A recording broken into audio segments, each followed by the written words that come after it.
610 foam is a rigid urethane foam with a 6-pound density, mixed 1:1 by weight or by volume. With a 45-second work time, 90-second rise time, and a 15-minute demold time. Its rigid and durable properties make 610 foam a great material for structural reinforcement, hollow pieces, and as standalone castings. Measure out equal parts of side A and side B. If you want to add color, add dye to either side first before combining the two. Stir quickly to incorporate both sides within the work time.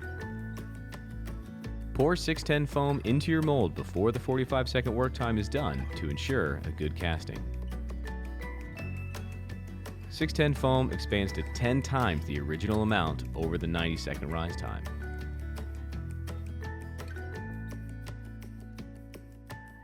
.610 foam is ready to demold in just 15 minutes and is fully cured in 72 hours.